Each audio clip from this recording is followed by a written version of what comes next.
Hello, this is Iceland, and instead of calling me that, why not just call me by my name? My birth name, Jacob. Doesn't matter to me. Anyway, this is gonna be my second video and possibly my last for a little while because I'm going up to Job Corps and I can't really do anything up there for a little while. So, but let's get started on the topic though. Again, it's all Yugioh.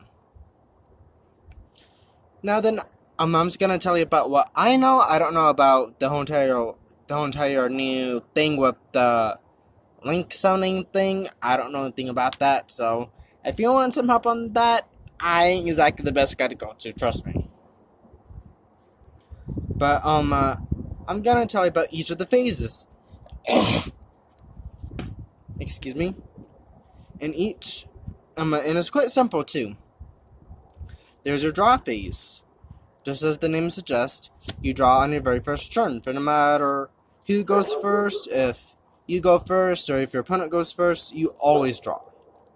But you draw 5 cards first before your draw phase. Draw phase, draw 1 card.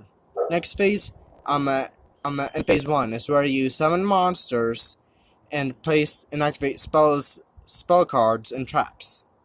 Well, traps really aren't meant to be activated like that though, but some are, but it depends on the trap though. Anyway, and like I said before in the previous video, you can summon a monster that's lower than level 4, without having to tribute. Level 5, that's 1 tribute. Level 5 and 6, that's 1 tribute.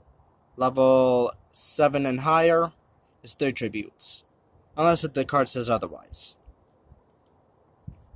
And then there's your battle phase. It's where you attack your opponent.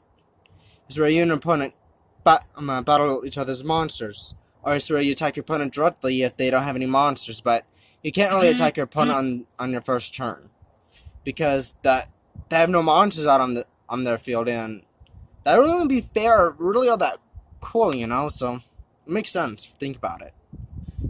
And then there's your end phase 2, which allows you to summon any monsters if you've not done so before during your main phase 1. And then main phase 1, and then your main phase, and then your end phase. Nope, your main phase 2. Sorry, I'm a little tongue-tied. Is where you place down any and all spells and traps you haven't done so before. Then you end your turn, and your opponent does the same exact thing. They draw. Main phase 1, summons a monster, place down spells or activate a spell, then lay down traps. Battles you. The monster with the higher attack will always win, and the difference between the two creature monsters' attack points will come out of the life points of the monster that was destroyed. So let's say that my opponent had a monster that had 0 attack points, and I had a monster that had 100 attack points. There's no difference there, so therefore my opponent loses 100. Whereas if they had 50 attack points and I had that 100, they'd lose 50 life points. Whereas but in defense position, it doesn't matter if the monster has lower or higher attack points. You do not take any battle damages if that monster in defense position is destroyed. If the monster has higher defense points than your opponent's monster, than your opponent's attacking monster, then you lose life points equal to the difference. Like if your opponent had a monster that had a defense position monster and had 2,000 attack points, defense points, and if your monster had like 1,000, then you lose 1,000 life points. Again, excuse me. And that's about some of the gist of it, but it's more than that. There's a lot more summoning methods than that. At first, there was just the simple summoning methods: normal summoning, tribute summoning, fusion, and ritual summoning. In order to ritual summon a monster, you need 3 things. 1. The ritual spell card. 2. The monster that you're trying to ritual summon. And 3. Monsters that are equal to the monster's level or higher. Like if you're trying to summon a level 12 monster, you have to sacrifice monsters equal to that level or higher.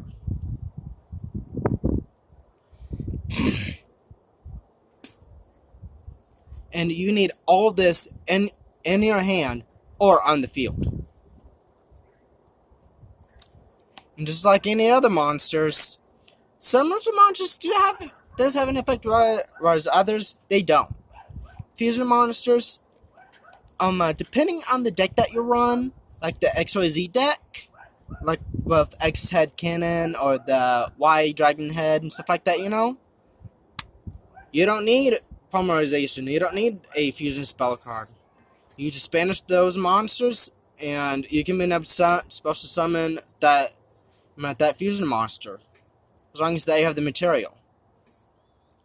But if you trying to do a fusion monster with the polymerization spell card, then that's when you need those fusion materials.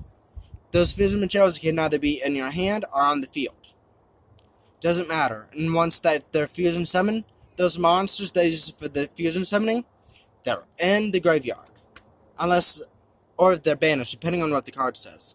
Usually with polymerization, with all polymerization cards, they go straight to the graveyard. Unless if you have Fusion Gate, which is a field spell, then you really don't need then you'd banish them if you want to do a fusion summon if you don't have polymerization in your hand. Another type of fusion is the Neospatian deck. It's where you can be able to do contact fusion and fusion monsters together without polymerization. And I think that's about it as far as my fusion methods goes. And then here are your Xyz summons right here.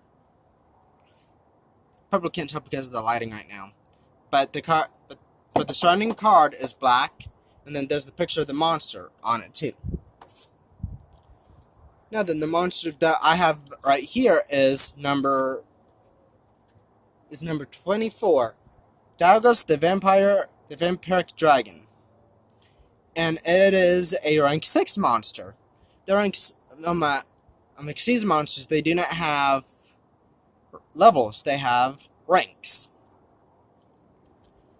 Now then, this monster you need 3 level 6 monsters on your field. That's kind of hard to get out too, if you ask me. Unless if you have cards that's like you can be supposed to summon this many of this level monsters. Then you have your synchro monsters.